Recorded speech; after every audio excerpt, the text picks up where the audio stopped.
Hi, and welcome to episode number 217 of the Savvy Social Podcast.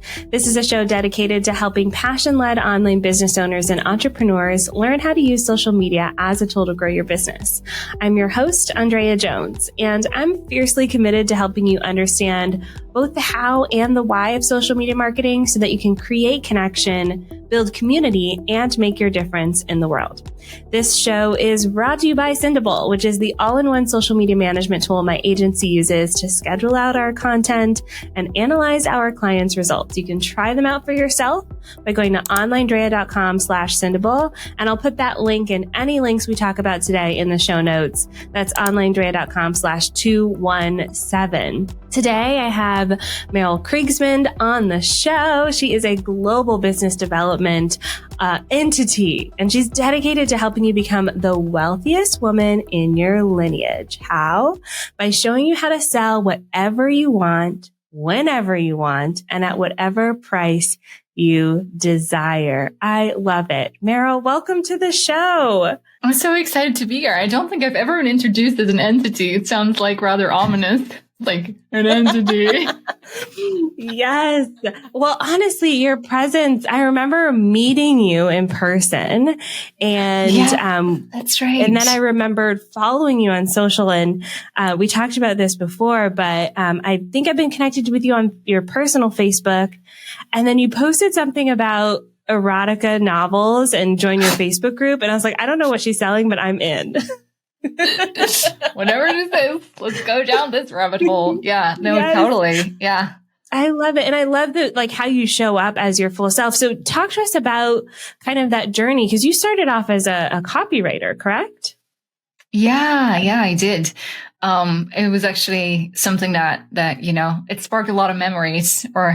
I'm doing like this workshop, next week. It will be long over by the time this airs probably, but it's like very specifically for creative service providers. And I was just reflecting on that time, and just remembering how, in the beginning I felt so tied, or my worth, right? And the worth of my work felt so tied to the amount of deliverables that I would, upload in the end, like in the Dropbox folder or send in like Google Docs or whatever. Right. And it's been a journey from sort of, going like, okay, right, this sales page has X amount of words, so now I get to charge X amount of dollars, to feeling really comfortable for people to actually pay me for my insights and my suggestions and just sort of the lens with which I look at the world.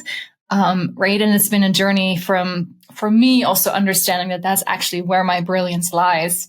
Right. And I think, that there are a lot of service providers out there who have sort of grown beyond the point of, just sort of being really good at the thing they create, but also sort of like are able to zoom out a little bit and go like, this is strategically how to approach this specific thing. And right. So there's just such tremendous value that very often we provide as service providers, where like the one thing that we can say can dramatically change, somebody's business or somebody's life, and we don't even realize it. Right. So, it's been quite the journey. Yeah. I experienced that in my own business where, we run the social media agency, right? But as marketers, we have our little fingers into so many different pieces of our clients' businesses that sometimes we go, oh, this should be a podcast. And then suddenly, like, we don't do podcasts at all for them, but suddenly, that changes their whole content plan and their whole strategy. So it's wild, the level that we bring to our business. Totally. And you've seen that and how you've transformed your business. And one of the things that I really admire about you is this, artistic way that you approach, creating content. Yeah. And so I want to talk a little bit about first the personality piece of it. You show up and you talk about topics that, like, erotic fiction novels has nothing to do with running a business, but somehow attracts your people to you. Like, what's the thought behind that? And why do you think that it works so well for you? Well, I think it started for me, when I wrote my first, like for myself, like a 1-page website. I think it was like 2018 or something along those lines. And I had this one section that shared 12 fun facts about me or something, right? It was like this sort of just a beautiful little bundle of just like little snippets of like things that are important to me, and things about my history, and things about my ancestry, and things about my identity. And whenever I had a sales call with someone, they would say, I booked because like we have this thing in common, or right, I booked because I also love, whatever it was. Or, when you shared this thing about, Jeanne d'Arc, right? I was like, oh my God, you're my people. Right. So there was just this realization that it's like, this is like conversion lube. It's like, it smoothens I know that sounds really disgusting, but it's sort of like, I love it. Right. It makes for lubrication, like for lack of a better word, right? It just makes everything go much smoother. And there's just a sort of, it almost feels a little bit like cheating, right? When somebody shows up on a call and with, you don't even have to do the heavy lifting of like, and here's why you should trust me, and here's all my credibility, and here's all the, right? Like that becomes sort of like the icing on the cake. And no, cheating isn't the right word, right? Because it works, right? It's just like, it's a tool that we get to use. But when people land on a call and they're already like, you're my people, right? There's not so much heavy lifting you need to do during the actual sales conversation. And if there's anything I love, it's to sort of like, engineer things in such a way that the sales conversation is simply, are we a fit right now? Rather than, can I trust you? Are we a fit?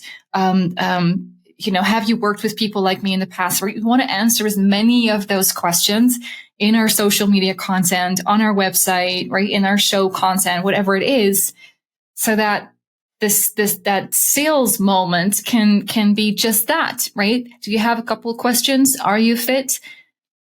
That's it, right? People are always asking me like, how come, right? You've literally closed multiple 7 figures in revenue in the last years alone, right? For our program. On your own, right? Like without a sales team, we're right now, we're actually in the process of building a sales team, right? Like often with like a baby on my boob, because I had a baby in 2020, and I would just like show up on sales call, like, she's nursing. So here we go.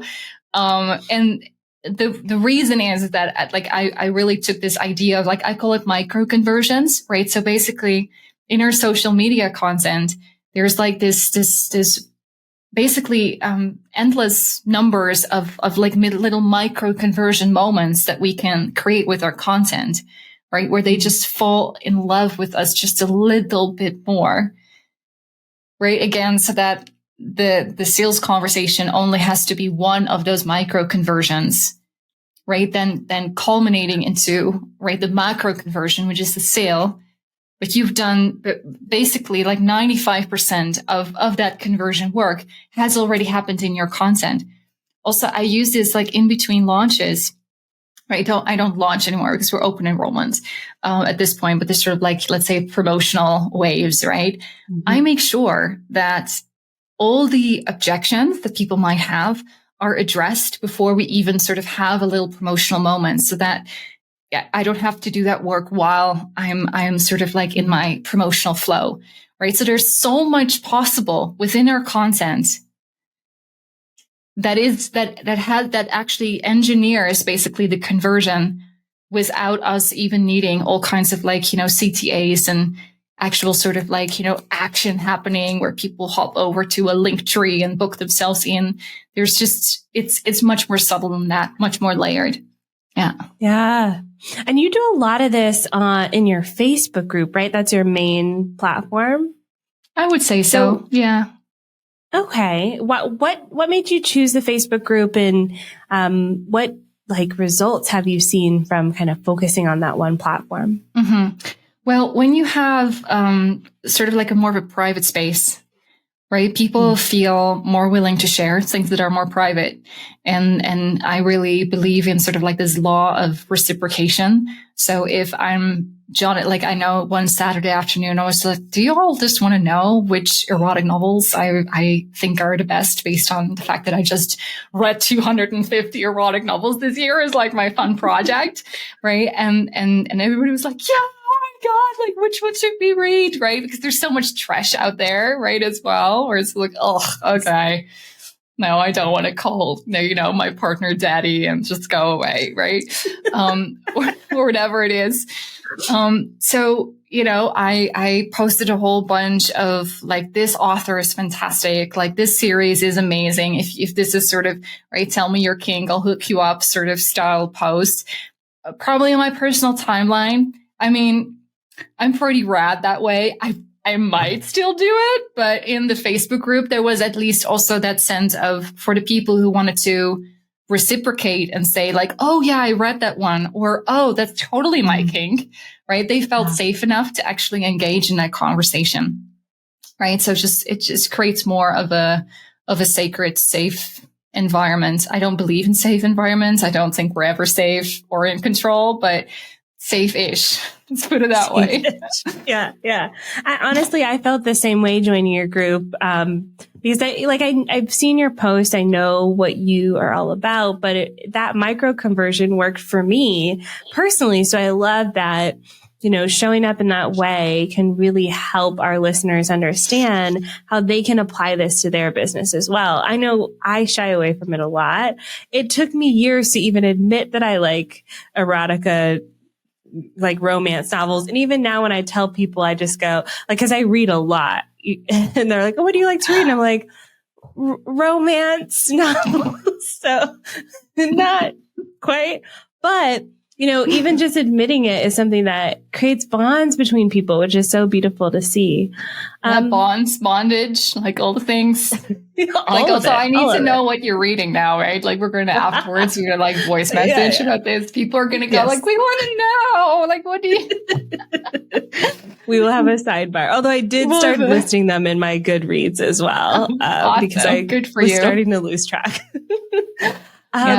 So, as you're kind of approaching your social media as well, you have this storytelling way of talking about your approach to business building, to marketing, to sales, to all of it. Yeah. Where do you think that comes from? Oh, I went to the Waldorf school as a kid. No, I'm kidding, but I'm not kidding. I'm not sure if you're familiar with the Waldorf school system, but it's very much, very, very creative, and supporting, young people and developing their creativity. So it's sort of like, I'm joking, but I'm not joking because I literally grew up in, a school environment where everything was about beautiful storytelling, right? Like, and everything was about, okay, now let's, talk about, archaeology, but let's actually go and travel to where they're doing a dig, and let's do a painting about it, and let's do some, like let's grab some clay and make something that we saw at the dig, and right. So it was always very multidimensional and very creative. And my family is like, I come from an artist's family. My mom is a interior designer. Right. My grandfather is a painter. It's like there's just a lot of very creative people in my family. So I think, we've always been sort of just like really intimately involved with like, how do we tell the story? How do we create the atmosphere? How do we, right? It's like when you, for example, see my mom's interior design stuff, it's like, it's almost like you're time traveling. It's like you fall into like this different dimension of like, whoa, okay. Right. And feeling all these feelings. Like what did she do? It was some kind of like magic that happened there. Right. And I love that. I love creating that with words. I think words are so powerful. And also, right, like here's what I do. And I bet you do something similar. So I'm just curious to hear your opinion on this. I am always aware when I'm consuming content, when it clicks, when it moves me, I'm like, wait a second, why did I just get goosebumps? What about this and how it was framed and how they, sort of like led into the story and how, right, they created sort of like the core and the heart of what they wanted to share.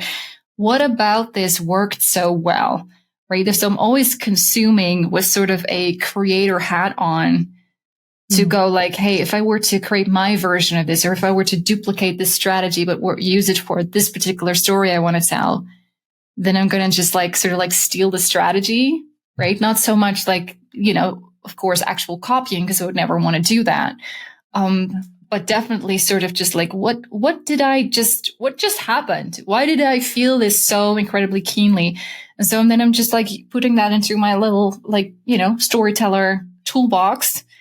And next time I'm writing a story, I'm doing that thing. And people are like, oh my God, you're so amazing, right? And it's like, I've just been observant and I know what works and I know, right, why. And then you can just use it. Yeah. No, I'm the same way. I find even the most random instances will inspire my own approach to copy. And lately, a lot of it has been more on the, almost like self-help motivational side of things. So, oftentimes what we're coaching our clients and students on isn't the real problem.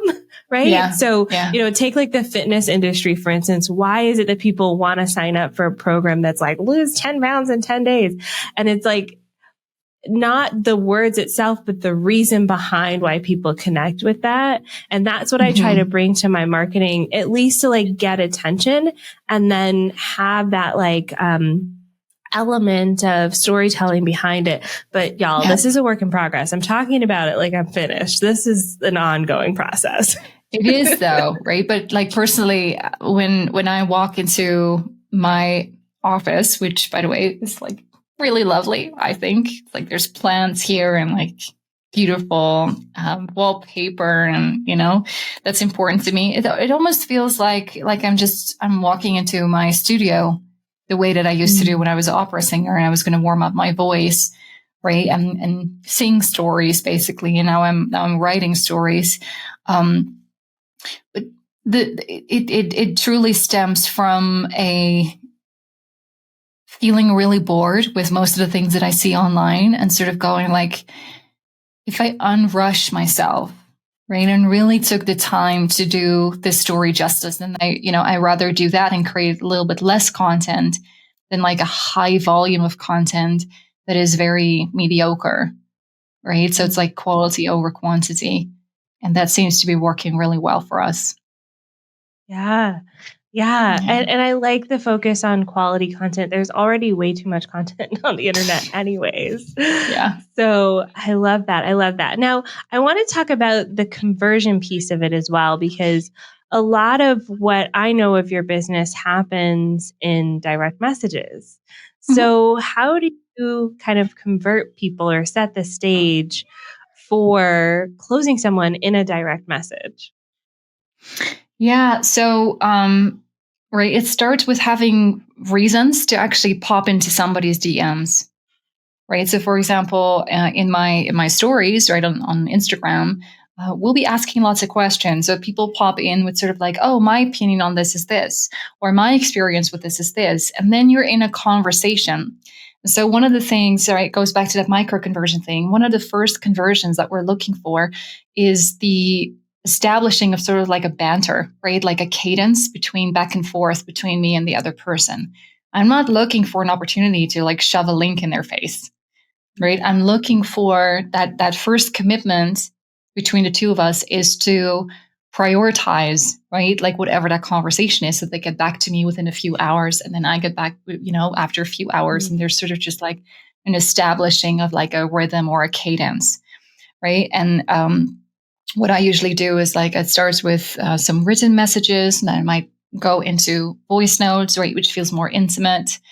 And then there's sort of just like a deepening of that intimacy, until, right, I ask them a few questions that sort of help me gauge where they are at in their business, right? And if I sense that, I could help them tremendously, right? Like we work with more established business owners. So people are sort of usually right? At least at like $10,000-$15,000 a month already when they start working with us. Some people are at already like $100,000 a month. We have like different sort of like groups that we serve in different rooms inside of our program. But it's, when I sort of ask them a few questions that help me gauge sort of where they're at, right? I will just go like, why don't we hop on a quick call and we just, get to know each other a little bit more, see where you're at. I might have some really interesting pointers, towards what it is that is really going to help you grow your business within the next sort of like 6 to 12 months. I would love that, right? And especially when you pair it with, and also let's talk about like our favorites, sort of like romantic, erotic fiction, writers, or let's talk about life on the farm, or let's talk about what life is like with little children, right, at home during COVID, right? Like, right? There's like, there is that, like also just like a reason, right? From like a human perspective. And I think that gets like extremely underrated, right? It feels scary to hop on with somebody who might potentially sell something to you, right? Or make an invitation when there is nothing in common. But when you have already established that,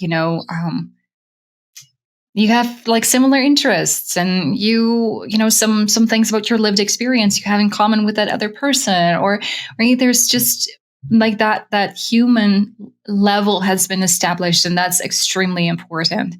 I had just now received a message from somebody who tagged me in a post about the carpet, the tapestry of Bayeux, which is like, I'm into embroidering stuff.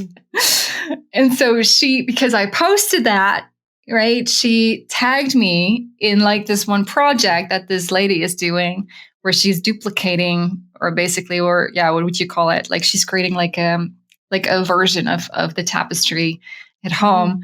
And then I could reach out to her and say, oh my God, like you didn't even know, but I actually went to visit like an exhibition of that tapestry, right, when I was a kid. And now we're sort of just in that moment of like, oh yeah, we got all of these things in common, right? And then that is usually the kind of stuff that by the time she's ready to book a call, right, to actually help support her in growing her company. Those are the things that come up usually right around the close, where it's like, yeah, and I knew that this was going to happen eventually because we have so much in common. Like, do you remember when we were talking about like the tapestry of, right? It's like, that's what happens. Or a movie recommendation I made, or this or that, right? So super, super important. Yeah.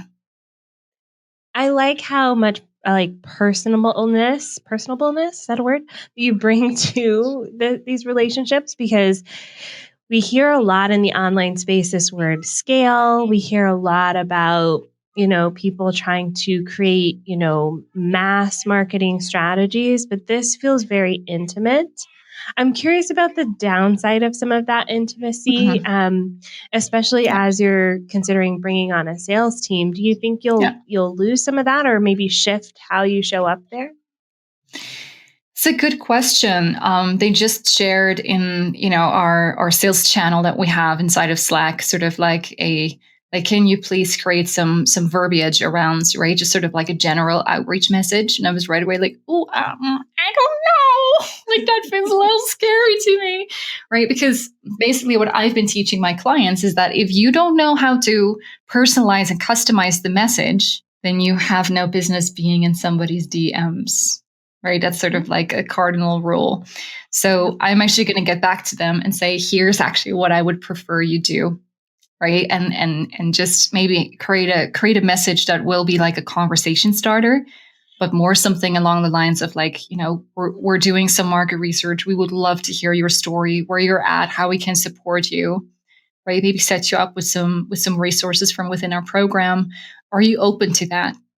Right. And then sort of like, again, micro conversions, right? So the first conversion is to establish a back and forth, right? And then you want to sort of like amplify that pattern. That's the next conversion. And then, et cetera, et cetera. So yeah, no, I'm actually going to go back to them and go like, maybe do like slightly something more in that direction, because otherwise it just, I think it could really tarnish my brand as well, because people associate me with sort of scaling high touch, right? And here's the thing. Most of my clients, right, including myself, like, I don't think I'm going to scale beyond, 250 clients this year. I think it will probably be more something around like maybe 175, 200, right? And then there's a small private client roster as well. But you see, like, that's very much within sort of like, what the human brain is able to hold, as in like, an amount of people that we can still, right? We can associate like what their voice sounds like and what their face looks like and what their family life is like. When you scale beyond that, yeah, right, something needs to shift.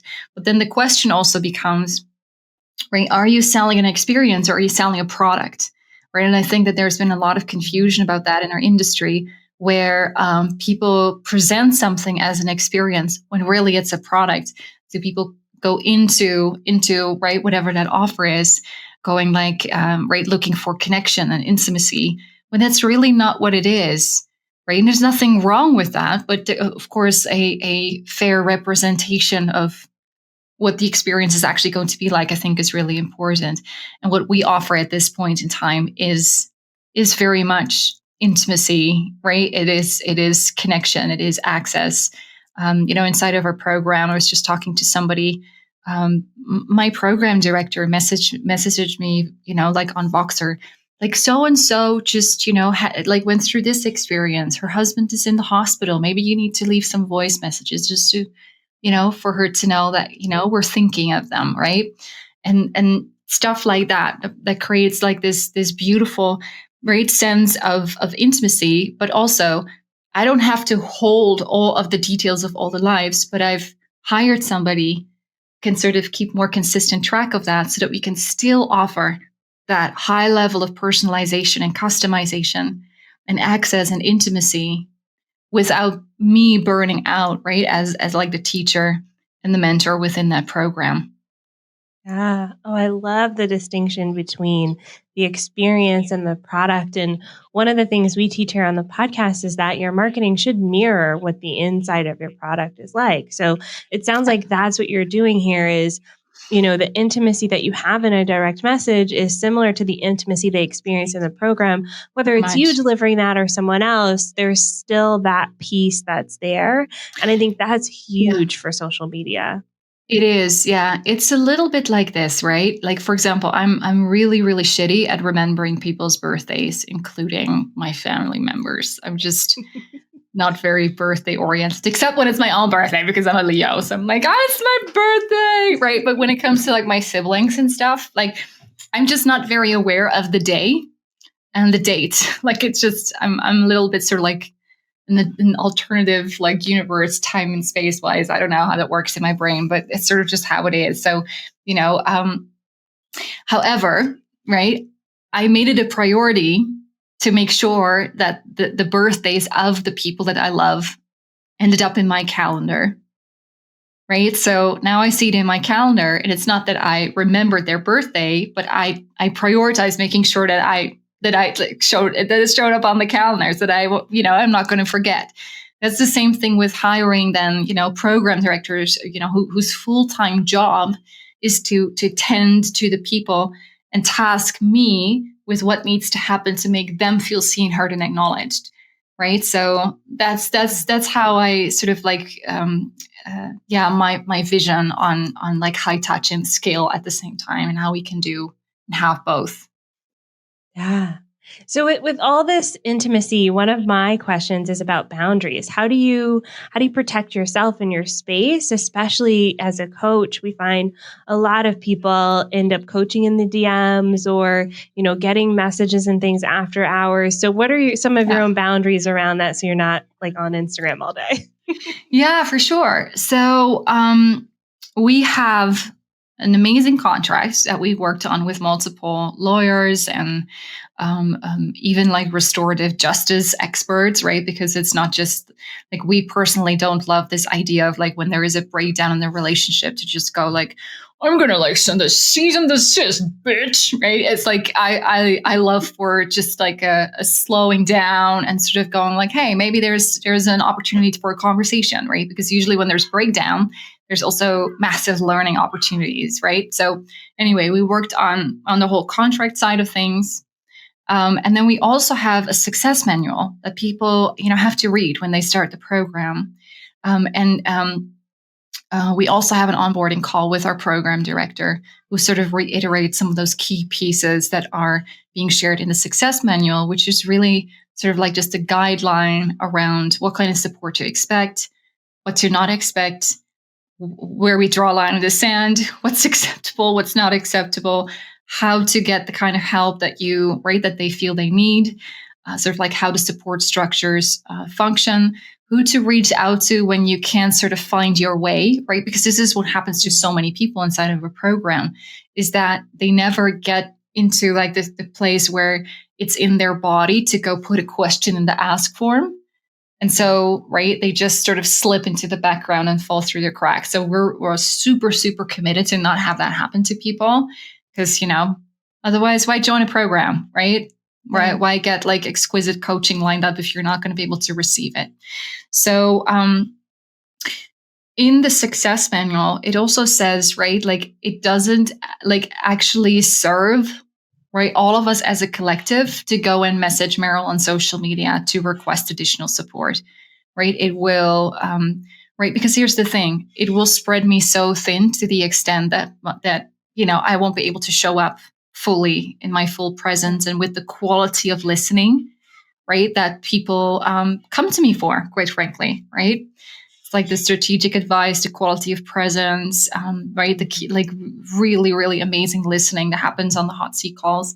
When people are constantly pulling me sort of like out of my center, right, as a person and invade my private space, that is 100% going to suffer, right? So in order to make sure that Merel can show up, right, like with the quality of presence that that made you decide to be in this program, right, it's made very clear that they cannot go and DM me with additional coaching questions, right? This happens during the hot seat calls.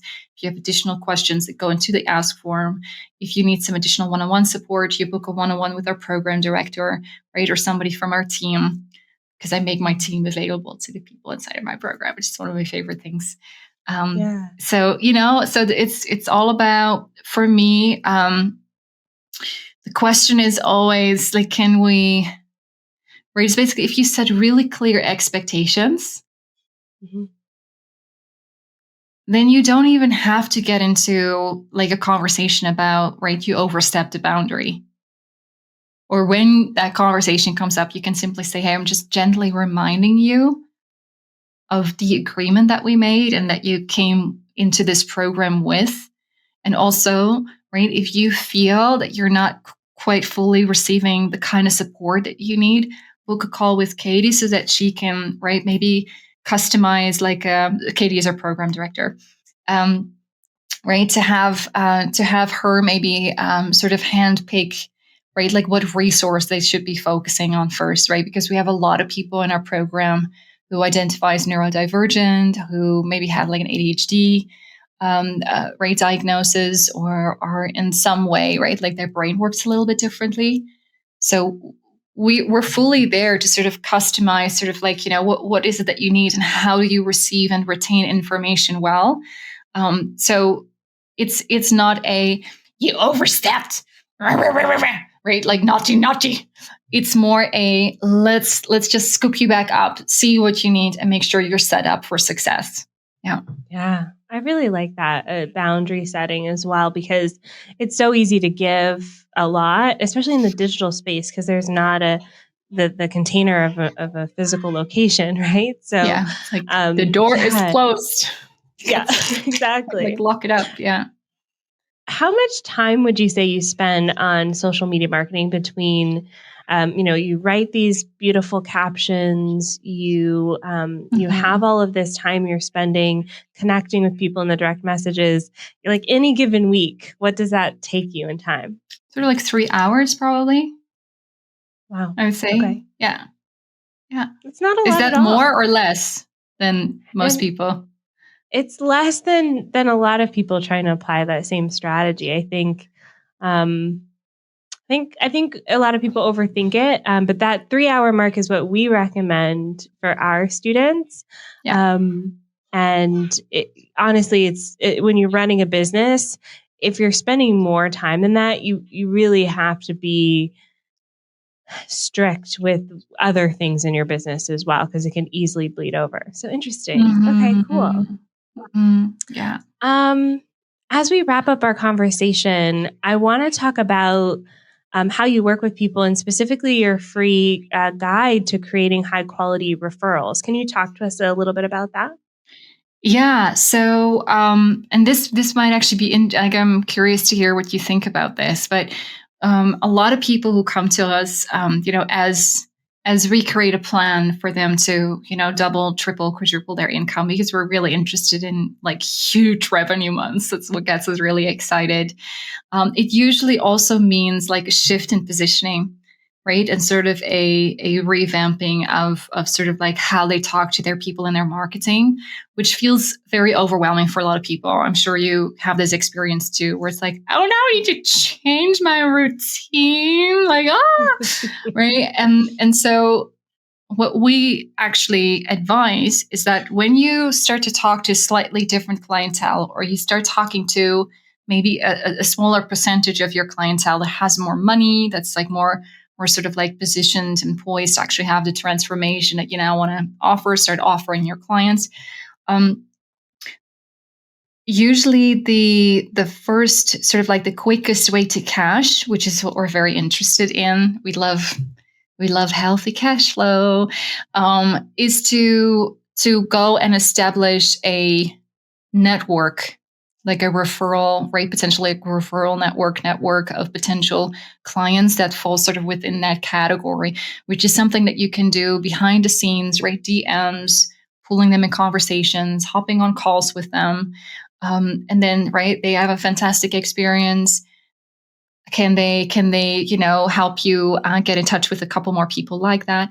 That's usually like a much quicker way than, now I'm going to serve a slightly different clientele.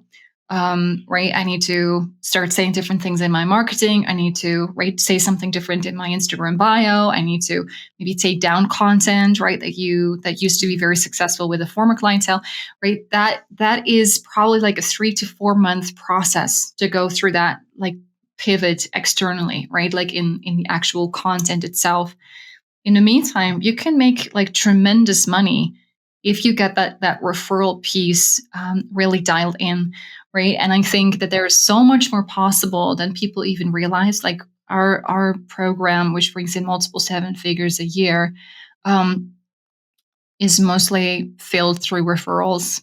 People love the experience; they get tremendous results, right? And they bring 2 or 3 people to us, right? As in like so and so also, right, wants to do this thing. So it is truly sort of like low hanging fruit that a lot of people don't even realize is like right in front of them. So inside of the guide, I share 10 really like holistic, easy to implement. Like literally you can do it like this afternoon. If you're listening to this in the morning, you can do this afternoon, set aside some time and see some incredible, additional revenue flowing in. Yes, I love that. And I'm going to put that link in the show notes, onlinedrea.com/217. Grab this juicy resource and get started today, because I think there's so much that you could do to build up that network of people who can bring you more clients, which is amazing. And Andrea, like the really interesting thing is that the top number 1 strategy is to actually give referrals. Right? It's again like that law of reciprocation, right? It's like people will remember you if you help them get more clients or more opportunities. Right. And they are just super, super excited to make exciting stuff for you happen as well. So I'm always just sort of like, right, whenever I see a post, right, I'm looking for a copywriter, I'm looking for a social media strategist, I'm looking for, right, whatever it is. I'm like typing up people's names and connecting them in DMs and right, just doing some of that matchmaking work. First of all, because I like to think of myself as as like a good person. And I think that's a lovely thing to do for my community. But also because I know that somehow, right, that will find its way back to our company as well in the form of like some kind of goodwill. Yeah. Yeah. Beautiful. I love that. Merel, thank you so much for being on the show today. This was a fantastic conversation. Yay. I'm so happy. And I'll put all of your links. Would you prefer for people to connect with you on Facebook, Instagram? Like, what's your favorite platform? Yeah. So definitely follow me on Instagram. It's simply like my name, Merel Kriegsman. And then also go check out what's in the link tree. We always have like beautiful workshops going on, stuff like that. And we have a free Facebook group as well. It's called Rewilding Wealth with Merel Kriegsman, where I share all those like juicy stuff like the things, erotic fiction authors and but also lots of stuff around creating wealth through our businesses, generational wealth, stuff like that. And also, if you're curious to just get to know me a little bit more, go hop over to my About page on my website. So it's merelkriegsman.com. And if you scroll down on my About page, you will actually read all those lovely little tidbits about my life and my ancestry. And yeah. Yes. Awesome. I'm going to put all those links. Y'all are in for a treat. Deep dive into it because it is a lot of fun. Thanks again, Merel, for being on the show. My pleasure. And thanks to you, dear listener, for tuning in to another episode of the Savvy Social Podcast. If you love the show, head on over to Apple Podcasts or Spotify. Give us a 5-star review. Really helps out the show, keeps us in the top 100 marketing podcasts. And that's all because of your support, which we appreciate. Next week, I have Alicia Henderson on the show. We're talking all about live video, specifically on LinkedIn. So you'll want to check that episode out. I'll see you then. Bye for now.